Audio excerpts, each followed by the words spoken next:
안녕하세요.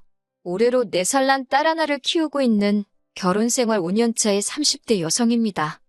남편과는 친정오빠의 소개로 만났습니다. 남편은 친정오빠의 절친한 후배였는데 남자는 남자가 알아보는 법이라며 친정오빠가 무조건 만나보라고 하더군요. 워낙 엄격한 집안에서 자란 탓에 이성에 대해서 무지했던 저는 친정오빠가 어련히 알아서 잘 골라주었겠지라는 믿음에 지금의 남편과 연애를 시작했어요. 사실 남편과 제가 천생연분처럼 잘 맞았던 건 아니에요. 하지만 남편과 사귀는 횟수가 3년이 넘어가자 남편과 결혼하는 게 당연하게 여겨지더라고요. 게다가 남편은 저더러 아무것도 안 해와도 된다, 몸만 와도 된다 했습니다. 솔직히 털어놓자면 당시 저희 친정 사정이 좋지 않았어요. 친정오빠가 사업을 한답시고 친정부모님 재산을 이리저리 받아갔는데 일이 잘 안 풀렸거든요. 그래도 친정부모님께서는 맏아들이라는 이유로 묻지도 따지지도 않고 계속해서 지원을 해주고 계시던 상황이었고요. 게다가 친정부모님 험담을 하자는 건 아니지만 워낙에 친정아버지가 가부장적이셔서 딸은 어차피 시집가면 그만이다. 그 소리를 입에 달고 사셨어요. 그런 친정아버지에 비해 친정오빠는 그래도 사람이 다정하고 제 마음을 많이 알아줬거든요. 그래서 오빠 말이라면 더 믿고 따랐던 것도 있어요. 아무튼 친정이 이런 상황이다 보니 몸만 시집오라는 남편의 말이 고맙기까지 하더라니까요. 그렇다고 제가 정말 몸만 가지고 시집을 온 건 아니었습니다. 그래도 당시 회사 다니면서 모아둔 돈이 3천만 원 정도 있었거든요. 회사 생활 시작한 이후로 매달 친정의 생활비를 보태드리고 그러다 보니 많이 모으지는 못했지요. 그래도 시집 간다 하니까 친정어머니가 친정아버지 몰래 1,000만 원 만들어주시대요. 그렇게 총 4천만 원 들고 왔어요. 남편은 경기권에 자기 명의로 된 빌라가 있다고 했고요. 그런데 결혼 후에서야 알게 된 게 빌라는 시세 2억짜리였고 그나마도 대출이 1억 정도 있어서 결혼식을 올린 이후부터는 같이 갚기 시작했네요. 결혼식을 올린 뒤 신혼 1년은 그래도 그럭저럭 괜찮았어요. 어느 다른 신혼부부들처럼 서로 맞춰가느라 다투기도 했지만 대부분이 심각하지 않은 일들이었지요. 그러다 제가 임신을 하면서 생각지도 못한 이야기를 듣게 되었습니다.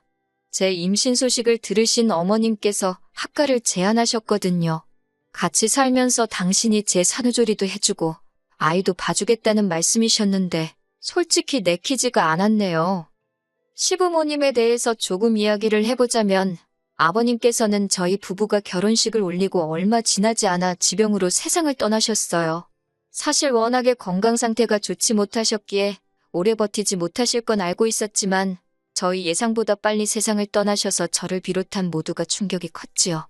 그리고 아버님과 금슬이 좋으셨던 어머님께서는 하루가 다르게 어두워지시더니 급기야 우울증 증세를 보이기 시작하셨습니다. 저희를 앞에 앉혀두고도 당신이 무슨 이야기를 하고 계셨는지 깜빡하시기가 일쑤였고 이후로도 걸핏하면 멍하니 하루 종일 창밖만 보고 계셨습니다. 반년쯤 지나 어머님의 생신 때는 제가 차려드린 밥상을 보시고는 엉엉 우시다가 갑자기 밥상을 발로 걷어차셨는데 남편도 신우도 어머님의 그런 과격한 행동은 처음이라며 꽤나 당황해야 돼요. 상을 차린 저는 저대로 서운하고 서러워서 눈물을 흘렸고 집안 망신이다 싶었지만 아는 지인에게 털어놓으니 그거 우울증 아니냐입니다. 그래서 남편과 신우에게 어머님을 모시고 병원에 가보자 했어요. 그런데 그 말을 들은 신우가 네가 뭔데 우리 엄마를 미친 액수 취급을 하냐고 다짜고짜 화를 냈습니다.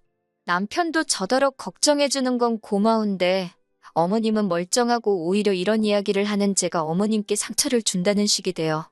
무엇보다도 어머님 본인이 병원 가길 거부하셨기에 적절한 치료는커녕 상담조차 이루어지지 못하고 있었습니다. 사정이 그렇다 보니 솔직히 산후조리고 앞으로 태어날 아기고 어머님께 맡기는 건 부담스러웠고 꺼림직했어요. 하지만 이런 제 마음을 알아줄 것 같던 남편마저 모처럼 어머님의 의욕적인 모습에 한껏 들떠 있었기에 결국 저는 남편을 설득하지 못했습니다. 하지만 다행이라고 해야 할지 금세 또 며칠 만에 어머님께서 기분이 안 좋으시다며 학가는 안 하겠다 하시대요. 주변에서 하는 말이 집까지 팔고 아들네 들어갔는데 아들 며느리가 구박하면 서러워서 못 산다고 했다나요. 듣고 있는데 저도 남편도 좀 황당했다고 해야 하나? 동시에 마음에 병이 있어서 그러신 거니 안타깝기도 하고 학가는 피했다 생각하니 다행이다 싶기도 했고요. 아무튼 결국 산후조리도 아이 봐주는 것도 다 없던 일이 되었습니다. 이후로 아이가 태어났고 저는 얼마 지나지 않아 다니던 회사를 관뒀습니다. 원래 회사를 다니는 동안 부업으로 번역일을 하고 있었는데 언젠가부터 번역일로 버는 돈이 출판사 월급하고 비슷해졌거든요. 게다가 회사는 출퇴근을 해야 했지만 번역일은 집에서도 할 수 있었으니 여러모로 번역일이 저에겐 나은 옵션이었어요. 그런데 이때부터였어요. 남편이 저와는 상의도 없이 걸핏하면 어머님을 일주일이고 한 달이고 저희 집에 계시게 하더라고요. 그래놓곤 한다는 소리가 어머님 혼자 얼마나 쓸쓸하시겠냐면서 저라도 있는 저희 집에 와 계시면 좋을 것 같다고 저더러 이해를 해달래요. 오신 김에 손녀도 봐주실 테니 분명 저에게 도움이 될 거라면서요. 하지만 실상은 그렇지 못했습니다. 어머님은 저희 집에 오시면 손님이자 상전이셨어요. 절대 당신 손으로 뭐 하나 하시는 법이 없었습니다. 일례로 손녀인 제 딸이 울건 어쩌건 기저귀 한 번을 안 봐주시더군요. 뿐만 아니라 어머님 눈에는 당신 아들은 아침부터 밤까지 밖에서 일을 하는데 며느리인 저는 집에서 편하게 일하니 그 모습이 어지간히 꼴보기가 싫으셨던 모양입니다.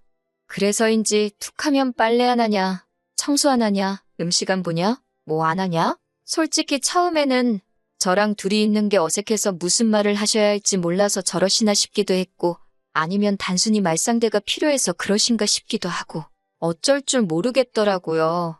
하지만 막상 어머님 말동무라도 해드리려고 하면 매사 시큰둥하시고 들은 채도 안 하시대요. 손녀인 제 딸에게도 그다지 관심이 없으셨고요. 솔직히 저도 사람이라 그런 어머님과 있으면 숨이 다 막히는 것 같았고 한마디로 살갑게 대해드리기가 어렵더라고요. 결국 그렇게 어머님이 저희 집에 옷가게 시기를 수십 차례, 세월로 2년이란 시간이 흘렀습니다. 참다 못한 남편에게 제가 어머님이 오실 때마다 일은 일대로 못하고 거기다 육아에 살림에 어머님 식사 준비까지 힘들어 미쳐버릴 것 같다고 소리를 쳤어요. 2번 다시 모시고 오지 말라고 그때는 어머님께 직접 이야기하겠다고요. 솔직히 바보같이 들리겠지만 그전까지만 하더라도 남편한테 이거 싫다 저거 좋다 뭐 강하게 이야기해본 적이 없어요. 특히 어머님에 관해서는 어머님은 환자라고 생각했고 남편은 그런 환자의 아들인 만큼 제가 맞춰주는 게 맞다고 생각하고 배려했지요. 그런데 이러다간 정말 내가 먼저 우울증에 걸려 죽겠구나 싶더군요. 그래서 처음으로 남편한테 큰 소리를 냈더니 남편도 꽤나 놀란 눈치대요. 하지만 그 약발이 오래가지는 않았습니다. 그렇게 큰 소리가 오가고 2달쯤 지났던 어느 날이었어요. 그날도 평소처럼 어린이집에 있는 아이를 데리러 가고 있었는데 신호를 무시한 채 달려오던 자동차에 제가 그만 치이고 말았지요. 그리고 급하게 찾은 병원에선 인대가 파열되어 수술까지 할지도 모른다는 이야기를 듣게 되었네요. 이후로 다행히 다시 찾은 병원에선 일단은 주사치료와 재활운동으로 대체해보자는 이야기를 들었지만요. 하지만 수술은 피했다고 하더라도 제 마음이 여러 가지로 복잡했습니다. 생각지도 못한 사고와 부상은 저로 하여금 이런저런 생각을 하게 만들었어요. 그러면서 동시에 제가 살아온 시간도 되돌아보게 하더라고요. 결혼한 첫 해를 제외하곤 하루하루를 일만 하고 애만 키우고 어머님 비위 맞추고 참 힘들게 살았다 싶더라고요. 그런데 그런 와중에 남편이 저더러 한다는 소리가 어머님을 2달 정도 모셔오고 싶답니다. 어머님이 요새 발목이 시큰거려 제대로 걷지도 못하겠다고 그러신대요. 참고로 저희 어머님 과장해서 말하는데 일가견이 있으신 분입니다. 그렇다고 며느리로서 어머님의 병세에 다짜고짜 진짜냐 따져 물을 수는 없었으니 일단 듣고만 있었어요. 남편은 그런 저에게 어머님을 저희 집에 모셔와서 병원도 모시고 다니고 그랬으면 좋겠답니다. 자기 와이프는 어깨가 망가져서 찬장에서 물컵 하나 꺼내는 것도 고역인 판국에 어이가 없어서 당신이 전적으로 책임지고 모시고 다닐 수 있으면 그렇게 하라고 나는 못한다 했습니다. 그랬더니 남편이 고민 없이 자기가 하겠다대요. 저는 신경 쓸 거 하나 없다면서 식사만 챙겨드리면 된다고요. 사실 칼질하는 것도 쌀 씻는 것도 아무튼 어깨에 힘이 들어가는 일이라면 무리가 되었고 혹시나 상태가 더 나빠져서 수술이라도 하게 될까 무서워서 그마저도 내키지는 않았어요. 하지만 어차피 먹고는 살아야 하고 먹는 걸로 그러는 건 도리가 아닌 것 같아 알겠다 했습니다. 그리고 이틀 뒤 남편이 어머님을 모시고 왔습니다. 어머님 댁은 참고로 저희 집에서 차로 1시간 거리에 있어요. 다니기로 한 병원까지도 차로 1시간 거리로 저희 집에서 가는 것과 별반 다르지 않지요. 제가 어머님이었다면 불편하게 며느리랑 부대끼며 있느니 제 집에 있지 않았을까 싶었지만 아무튼 발목이 아파 걷지도 못하신다는 얘기와 달리 어머님께서는 다음 날 아침 바로 산책을 나설 만큼 아무렇지 않아 보였습니다. 남편더러 당신도 어머님 산책하는 거 보지 않았냐? 진짜 아프신 거 맞냐 하니까 저게 다 재활운동의 일환이라며 어머님을 두둔하더군요. 팔은 안으로 굽는다더니 내가 당신과 무슨 말을 하겠냐 싶어서 더는 따지고 들지도 않았습니다. 그냥 약속한 대로 알아서 책임지라 그 소리만 했어요. 하지만 어머님이 오시고 정확히 일주일째 되던 날이었습니다. 남편이 급하게 출장 일정이 잡혔다며 저더러 3박 4일 동안 어머님을 부탁한다는 거예요. 저는 단칼에 거절했습니다. 어머님이 오신 이후로 반찬 타박을 어찌나 하시는지 평소 남편과 제가 먹는 것보다 2배, 3배 많은 메뉴를 그것도 몇 끼마다 해대고 있었거든요. 그리고 당연히 그러한 부엌일이 제 어깨에 큰 무리가 되고 있었고요. 그것도 속상해 죽겠는데 어머님까지 모시고 병원에 가라니 내 어깨 재활치료받으러 가는 것도 힘들어 죽겠는데 못한다 했습니다. 정 뭐하면 신우한테 부탁하라고 쏘아붙였어요. 신우는 저희 집에서 차로 20분 거리에 살고 있었거든요. 하지만 남편은 말로만 알겠다 하더니 출장을 가는 날까지 기어이 가타부타 말이 없더군요. 그리고는 그냥 어머님을 두고 출장에 가버렸어요. 완전히 이건 뭐 저한테 마치 네가 시어머니 모시고 병원에 안 가고 백이냐는 선전포고나 다름없게 느껴지더라고요. 그래서 안 갔습니다. 이렇게 막무가내로 나오면 통할 줄 알았다는 게 어이가 없었으니까요. 그리고 남편이 출장에서 돌아온 날 어머님은 정말 버선만 안 신으셨지 남편 맞이하시는 모습이 정말 버선발로 뛰어나가시는 모양새였습니다. 남편을 붙들어 앉히시곤 당신 발목도 아프고 머리도 아프고 등도 아프고 그런 어머님을 보더니 남편이 저더러 병원 안 모시고 갔냐고 묻대요.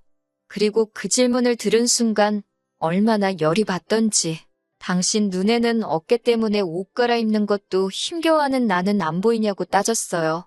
하루 종일 삼시세끼 칼질에 대고 상차리고 그 와중에 애보고 일하고 알아줄 거 아니고 도와줄 거 아니면 최소한 사람을 긁지는 말라고 화를 냈지요. 그랬더니 어머님께서 왜 당신 아들한테 소리를 지르냐며 네 팔이 그 모양인 게 내 아들 탓이냐고 생기다 말게 낳은 네 부모한테 따지라며 고래고래 소리를 지르셨습니다. 그리고는 당장이라도 절 때릴 기세로 저에게 다가오시는데 남편이 순간 어머님을 막아서면서 그런 게 아니라고 하대요. 하지만 어머님께선 갑자기 엉엉 우시면서 당신 아들이 불쌍하답니다. 결국 참다 못한 저도 그동안 속에 있던 말을 끄집어냈습니다. 제가 하나하나 적지는 못했지만 그동안 저희 집에 계시면서 어지간히 저를 깎아내리셨거든요. 툭하면 야너 부르시는 건 기본이었고 그렇게 제가 해드리는 밥 드시면서도 손녀인 제 딸한테 내복은커녕 양말 한 짝 안 사주셨지요. 꼴랑 4천만 원의 예단도 제대로 안 해왔다며 사람을 어찌나 면박을 주셨는지 어머님더러 2억짜리 빌라 그나마도 1억이 대출인데 그리고 집도 누가 사야 돈이지 그 종이에 이름만 올라가 있다고 그게 돈이냐고 저도 그동안 꾹꾹 참았던 말들 다 쏟아냈습니다. 어머님 비위 맞추는 거 힘들고 어머님 성격 정말 이상하시다고 그렇게 싫으면 오지 마시지 누가 반긴다고 꾸역꾸역 와서 성질이시냐고요. 그러자 어머님이 정말 저를 잡아먹을 듯이 노려보시더니 시엠이 알기를 우습게 안다면서 처음에 자기한테 우울증 어쩌고 할 때부터 딱 알아봤답니다. 제가 지금 어머님을 정신병자 취급을 하는 거라나요.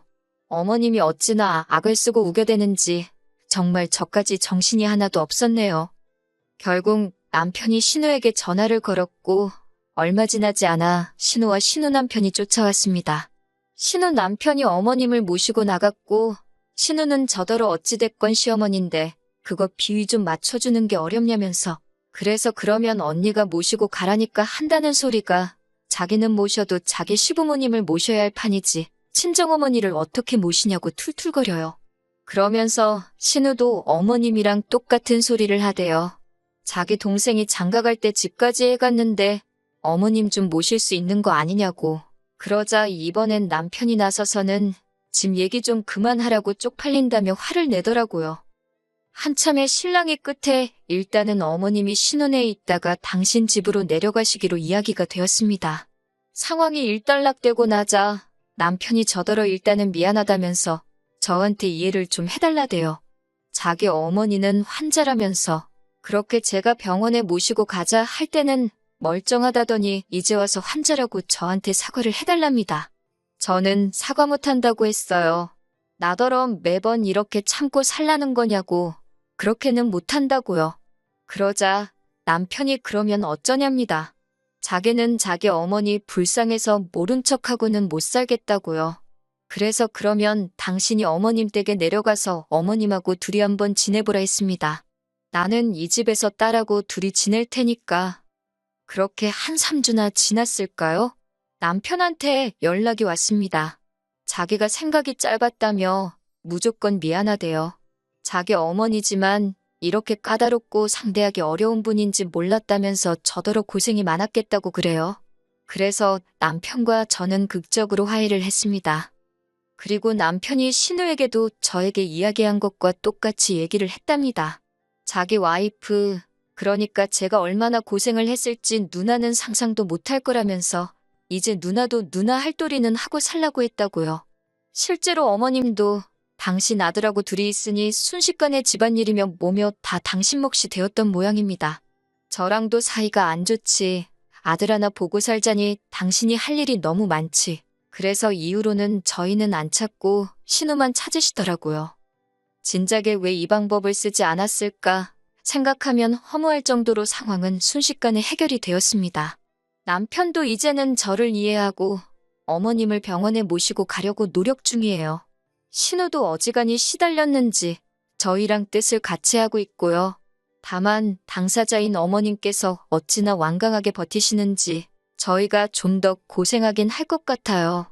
부디 하루빨리 어머님 마음의 병이 회복되어 건강한 노년을 보내실 수 있기를 바랄 뿐입니다.